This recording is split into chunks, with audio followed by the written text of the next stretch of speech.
ಒಳ್ಳೆ ಸೌಂಡ್, ಒಳ್ಳೆ ತಂಪಿದೆ ಗಾಡಿ. ಅದ್ರ ಬಗ್ಗೆ ಎಲ್ಲ ಇನ್ಫಾರ್ಮೇಷನ್ ಇಲ್ಲ, ಬಟ್ ಇಂಜಿನ್ ಮಾತ್ರ ನೋಡೋದಕ್ಕೆ ಈ ಥರ ಕಾಣಿಸುತ್ತೆ ನಿಮಗೆ. ಒಳ್ಳೆ ಗಾಡಿ.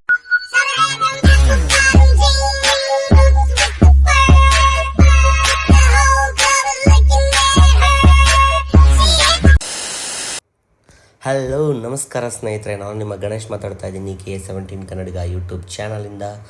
ಹಾಗೂ ಯಾರೆಲ್ಲ ಹೊಸದಾಗಿ ನನ್ನ ಯೂಟ್ಯೂಬ್ ಚಾನಲ್ ಸಬ್ಸ್ಕ್ರೈಬ್ ಮಾಡದೆ ನೋಡ್ತಿರೋ ದಯವಿಟ್ಟು ಹೋಗಿ ಈ ಕೂಡಲೇ ಸಬ್ಸ್ಕ್ರೈಬ್ ಮಾಡ್ಕೊಳ್ಳಿ, ಹಾಗೂ ಪಕ್ಕದಲ್ಲಿರೋ ಬೆಲ್ ಐಕನ್ ಕೂಡ ಒತ್ಬೋದು ಅಂತ ಹೇಳ್ತಾ ಬನ್ನಿ. ನಾನು ನಿಮಗೆ ಇವತ್ತು ಒಂದು ಹೊಸ ಗಾಡಿ ತೋರಿಸ್ತಾ ಇದ್ದೀನಿ. ಟ್ರಯಾಂಪ್ ಟೈಗರ್ ಅವರು ಬಜಾಜ್ ಜೊತೆ ಕೊಲ್ಯಾಬ್ ಆಗಿ ಪ್ರೊಡಕ್ಷನ್ ಮಾಡಿ ಇಂಡಿಯಾದಲ್ಲೇ ಲಾಂಚ್ ಮಾಡಿರ್ತಕ್ಕಂಥ ಸ್ಪೀಡ್ 400 ಟ್ರಯಾಂಪ್ ಗಾಡಿದು.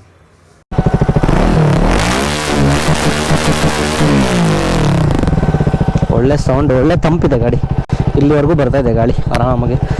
ಟೈರ್ಸ್ ಗೀಸ್ ಎಲ್ಲ ಅಷ್ಟೊಂದು ನನಗೆ ಅದ್ರ ಬಗ್ಗೆ ಎಲ್ಲ ಇನ್ಫಾರ್ಮೇಷನ್ ಇಲ್ಲ, ಬಟ್ ಇಂಜಿನ್ ಮಾತ್ರ ನೋಡೋದಕ್ಕೆ ಈ ಥರ ಕಾಣಿಸುತ್ತೆ ನಿಮಗೆ. ಇದರಲ್ಲಿ ನಿಮಗೆ 398cc ಲಿಕ್ವಿಡ್ ಕೂಲ್ ಇಂಜಿನ್ನ ಪ್ರೊವೈಡ್ ಮಾಡಿದ್ದಾರೆ. ಜೊತೆಗೆ 39.5 BHP ಪವರ್ ಮತ್ತು 37.5 ನ್ಯೂಟನ್ ಮೀಟರ್ ಆಫ್ ಟಾರ್ಕ್ನೊಂದಿಗೆ ಒಳ್ಳೆ ಲೋ ಆ್ಯಂಡ್ RPM ಅಲ್ಲೂ ಕೂಡ ತುಂಬ ಚೆನ್ನಾಗಿ ಗಾಡಿಗೆ ಪಿಕಪ್ನ ಕೊಡುತ್ತೆ ಅಂತಲೇ ಹೇಳ್ಬೋದು. ಅದ್ರ ಜೊತೆಗೆ 6 ಸ್ಪೀಡ್ ಗೇರ್ ಬಾಕ್ಸ್ ಬರುತ್ತೆ, ಅದು ಮ್ಯಾನ್ಯುಯಲ್ ಟ್ರಾನ್ಸ್ಮಿಷನ್. ಅದ್ರ ಜೊತೆಗೆ ಮಿರರಿಂಗ್ ಕೂಡ ತುಂಬ ಚೆನ್ನಾಗಿದೆ. ಡಿಸೈನ್ ಅಂತೂ ಸಖತ್ತಾಗಿದೆ ಹೇಳಬೇಕು ಅಂತಂದರೆ. ಇದೇ ಲುಕ್ಕಲ್ಲಿ ಇದೇ ಕಂಪ್ನಿ ಗಾಡಿ ಇನ್ನೊಂದು ಬರುತ್ತೆ, ಅದು ಸ್ಕ್ರಾಂಬ್ಲರ್ ಅಂತ ಹೇಳ್ಬಿಟ್ಟು. ಆ ಗಾಡಿನೂ ಈ ಗಾಡಿನೂ ಸೇಮ್ ನೋಡೋದಕ್ಕೆ ಒಂದೇ ಥರ ಕಾಣಿಸುತ್ತೆ, ಬಟ್ ಅದರಲ್ಲಿ ಎಂದು ರೈಡಿಂಗ್ ಪೊಸಿಷನ್ ಮತ್ತು ಸ್ವಲ್ಪ ಚೇಂಜ್ ಆಗುತ್ತೆ. ಅದು ಬಿಟ್ಟರೆ ಫ್ರಂಟಲ್ಲಿ ನೋಡ್ತಾ ಅಂತಂದರೆ ನಿಮಗೆ ಅಪ್ಸೈಡ್ ಡೌನ್ ಸಸ್ಪೆನ್ಷನ್ನ ಪ್ರೊವೈಡ್ ಮಾಡಿದ್ದಾರೆ. ರಿಯರಲ್ಲಿ ನಿಮಗೆ ಮೋನೋಶಾಕ್ ಸಸ್ಪೆನ್ಷನ್ ಸಿಗ್ತಾ ಇದೆ. ಅದ್ರ ಜೊತೆಗೆ ಎಲ್ಲ ಕಡೆ ಬ್ಯಾಡ್ಜಿಂಗ್ ಇದೆ, ಸ್ಪೀಡ್ 400 ಅಂತ ಈ ಕಡೆ ಆ ಕಡೆಗೆ. ಸೊ ಟ್ರಯಾಂಪ್ ಅವ್ರದ್ದು ಬ್ಲ್ಯಾಕ್ ಕಲರ್ ಗಾಡಿ ಈ ಥರ ಕಾಣಿಸುತ್ತೆ. ಸೊ ಇದರಲ್ಲಿ ನಿಮಗೆ 3 ಕಲರ್ ಅವೈಲೇಬಲ್ ಇದೆ, ಒಂದು ಬ್ಲ್ಯಾಕ್, ಇನ್ನೊಂದು ಬ್ಲೂ, ಇನ್ನೊಂದು red.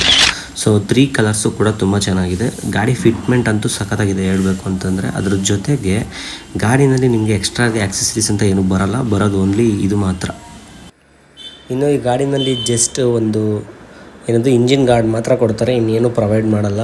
And more over instrument console ಕೂಡ ತುಂಬ ಕ್ಯೂಟಾಗಿ, ತುಂಬ ಚಿಕ್ಕದಾಗಿ, ತುಂಬ ಇನ್ಫಾರ್ಮೇಟಿವ್ ಆಗಿದೆ. ಸೊ ಸೈಡ್ ಸ್ಟ್ಯಾಂಡ್ ಕೂಡ ನಿಮಗೆ ಅಸಿಸ್ಟೆಂಟ್ ಸಿಗುತ್ತೆ. ಆಮೇಲೆ ನಿಮಗೆ ಸ್ಪೀಡು, ಸೊ ಅನಲಾಗು ಮತ್ತು ಡಿಜಿಟಲ್ ಎರಡೂ ಕಡೆ ಕೊಟ್ಟಿದ್ದಾರೆ. ಸೊ ಬನ್ನಿ ನೋಡಿ ಒಂದು ಸತಿ ಓಡಿಸಿ ಚೆಕ್ ಮಾಡೋಣ, ಗೊತ್ತಾಗುತ್ತೆ ಗಾಡಿ ಏನು ಕತೆ ಅಂತ ಹೇಳ್ಬಿಟ್ಟು. ಸೊ ಅಪ್ರಾಕ್ಸಿಮೇಟ್ಲಿ ನೀವು 145 ಕಿಲೋಮೀಟರ್ಸ್ವರೆಗೂ ಸ್ಪೀಡ್ ರೇಂಜ್ನ ಹೋಗ್ಬೋದು ಅಂತ ಇದೆ ಗಾಡಿನಲ್ಲಿ. ಬಟ್ ಅಷ್ಟೆಲ್ಲ ಯಾರೂ ಓಡ್ಸೋಕ್ಕಾಗಲ್ಲ, ಯಾಕೆಂದರೆ ಹೈವೇ ಮೇಲೆ ಆ ರೇಂಜಿಗೆಲ್ಲ ಪಿಕ್ ಮಾಡೋದು ಸ್ವಲ್ಪ ಕಷ್ಟನೇ. But okay. ಇದರಲ್ಲಿ ಇನ್ನೊಂದು ಮೇಜರ್ ಇಶ್ಯೂ ಏನಪ್ಪ ಅಂತಂದರೆ, ಇದರಲ್ಲಿ ಕೂಲೆಂಟ್ನ ಕೊಟ್ಟಿದ್ರು ಕೂಡ ನಮಗೆ ಹೀಟಿಂಗ್ ಇಶ್ಯೂ ಅನ್ನೋದು ತುಂಬ ಜಾಸ್ತಿನೇ ಇದೆ. ಸೊ ಇದು ಬೇಸಿಗೆಗಾಲ ಆಗಿರೋದ್ರಿಂದ ಸ್ವಲ್ಪ ಜಾಸ್ತಿ ಇರ್ಬೋದೇನೋ ಗೊತ್ತಿಲ್ಲ ನನಗೆ. ಬಟ್ ಆದರೆ ಸಿಕ್ಕಾಪಟ್ಟೆ ಹೀಟಿಂಗ್ ಇಶ್ಯೂ ಬರ್ತಾ ಇದೆ ನನಗೆ ಗೊತ್ತಿರೋ ಪ್ರಕಾರ. ಸೊ ಸ್ವಲ್ಪ ಹಿಂದೆಗಡೆ ಹೈಟ್ ಇರೋದಕ್ಕೆ ರೀಸನ್ ಬಂದ್ಬಿಟ್ಟು ನೀವೇನಾದರೂ ನಿಮ್ಮಮ್ಮ ಅವ್ರನ್ನ ಹಚ್ಕೊತೀರ ಅಂದರೆ ಸ್ವಲ್ಪ ಕಷ್ಟ ಆಗುತ್ತೆ. ಬ್ಯಾಚಲರ್ಸ್ ಆದರೆ ಆರಾಮ್ಸೆ ಓಡಿಸ್ಕೋಬೋದು, ಏನು ತೊಂದರೆ ಇಲ್ಲ. ಅದರ್ವೈಸ್ ಸೆಕೆಂಡ್ ನೀವೇನಾದ್ರೂ ಹಂಪ್ಸ್ನ ತಿಳಿಸ್ಬೇಕು ಅಂದರೆ ಸೆಕೆಂಡ್ ಗೇರಿಗೆ ಬರಲೇಬೇಕು. ಸೊ ನೀವು ಥರ್ಡ್ ಗೇರಲ್ಲೆಲ್ಲ ಮೂವ್ ಮಾಡ್ತು ಅಂದರೆ ಗಾಡಿ ಪಿಕಪ್ ತೊಗೊಳ್ಳಲ್ಲ, ಅದೊಂದು ಪ್ರಾಬ್ಲಮ್ ಇದೆ ಗಾಡಿನಲ್ಲಿ. ಅದು ಬಿಟ್ಟರೆ ನಿಮಗೆ ಫ್ಯೂಯಲ್ ರೇಂಜ್ ಬಂದು 13 ಲೀಟರ್ಸ್ ಇದೆ. ಅಪ್ರಾಕ್ಸಿಮೇಟ್ಲಿ 30 ಕಿಲೋಮೀಟ್ರ್ ಮೈಲೇಜ್ ಕೊಡುತ್ತೆ ಅಂದ್ರೂ ಒಂದು 400 ಕಿಲೋಮೀಟರ್ಸ್ವರೆಗೂ ಹೋಗ್ಬೋದು ಮೈಲೇಜ್ ಅಂತ ಅಂದ್ಕೊತೀನಿ. ನನಗೂ ಅಷ್ಟು ಆಗಡೆ ಇಲ್ಲ. ಸೊ ಅಪ್ರಾಕ್ಸಿಮೇಟ್ಲಿ ಅಷ್ಟು ಕೊಡುತ್ತೆ, 300-310 400 ಕಿಲೋಮೀಟ್ರ್ ರೇಂಜ್ ಅಂದ್ಕೊಳ್ಳಿ. ಒಂದು ಸತಿ ಫ್ಯೂಯಲ್ ಫುಲ್ ಮಾಡಿಸಿದ್ರೆ 400 ಕಿಲೋಮೀಟ್ರ್ ಆರಾಮ್ಸೆ ಹೋಗ್ಬೋದು, ಏನು ತೊಂದರೆ ಇಲ್ಲ. ಅದ್ರ ಜೊತೆಗೆ ಗಾಡಿನಲ್ಲಿ ನಿಮಗೆ 30 ಸ್ಪೀಡ್ ತುಂಬ ಚೆನ್ನಾಗಿದೆ ಪಿಕಪ್. ನೀವು ಥ್ರಾಟಲ್ ರೆಸ್ಪಾನ್ಸ್ ನೋಡಿದಾಗ ನಿಮಗೆ ಗೊತ್ತಾಗುತ್ತೆ ಯಾವ ರೇಂಜಿಗಿದೆ ಗಾಡಿ ಅಂತ ಹೇಳ್ಬಿಟ್ಟು. ಸೊ ಬ್ರೇಕಿಂಗ್ ಕೂಡ ತುಂಬ ಚೆನ್ನಾಗಿದೆ. ಬೈಬ್ರಿ ಬ್ರೇಕ್ಸ್ ಕೊಟ್ಟಿದ್ದಾರೆ ಎರಡೂ ಕಡೆಗೆ, ಫ್ರಂಟು ಮತ್ತು ರಿಯರ್ ಎರಡೂ ಕಡೆನೂ ಬೈಬ್ರಿ ಬ್ರೇಕ್ ಕೊಟ್ಟಿದ್ದಾರೆ. ಸೊ ತುಂಬ ಕಂಡೀಷನಾಗಿ ಹಿಡಿಯುತ್ತೆ ಬ್ರೇಕು. ಸೊ ಬನ್ನಿ ಒಂದು ಸತಿ ನೋಡೋಣ ಸ್ಪೀಡ್ ರನ್ ಮಾಡಿಬಿಟ್ಟು ಎಷ್ಟು ಸ್ಪೀಡಾಗಿ ಓಡುತ್ತೆ ಗಾಡಿ ಅಂತ.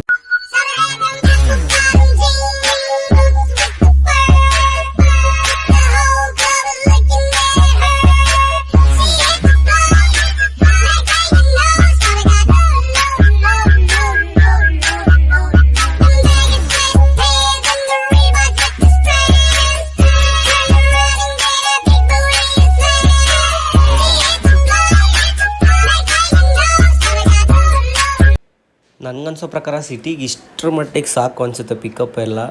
ನೀವು ಹೈವೇನಲ್ಲಿ ಹೋಗ್ತಾಯಿದ್ರೆ 145 ಆಲ್ಮೋಸ್ಟ್ ನಿಮಗೆ 100+ ಗಾಡಿ ಕೂರ್ತು ಅಂದರೆ ನೀವು ಈಸಿಯಾಗಿ ಕ್ರೂಸ್ ಮಾಡ್ಬೋದು, ಏನು ತೊಂದರೆ ಇಲ್ಲ. 120 ಎಲ್ಲ ಆರಾಮ್ಸೆ ಓಡಿಸ್ಕೋಬೋದು.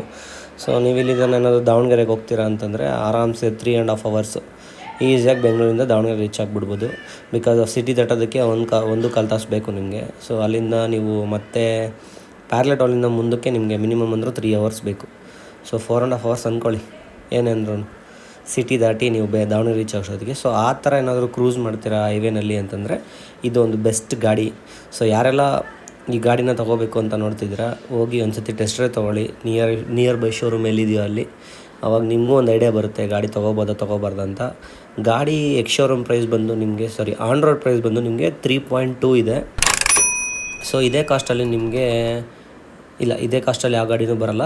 ಅದು ಬಿಟ್ಟರೆ ಹಿಮಾಲಯನ್ 450 ಇವಾಗ ಹೊಸ್ದಾಗಿ ಬಿಟ್ಟರೆ CC ಏನಿದಿಲ್ಲ 451 ಅದು ಬರ್ಬೋದು.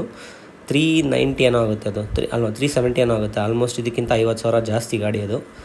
ಸೊ ಅದು ಬಿಟ್ಟರೆ ಇದೊಂದು ಬೆಸ್ಟ್ ಆಪ್ಷನ್ ಅನ್ಕೋಬೋದು. ಲೈಟ್ ವೆಯ್ಟಾಗೂ ಇದೆ, 173 ಕಾರ್ಬೋರೇಟರ್ ಅಷ್ಟೇ ಗಾಡಿ ಇರೋದು.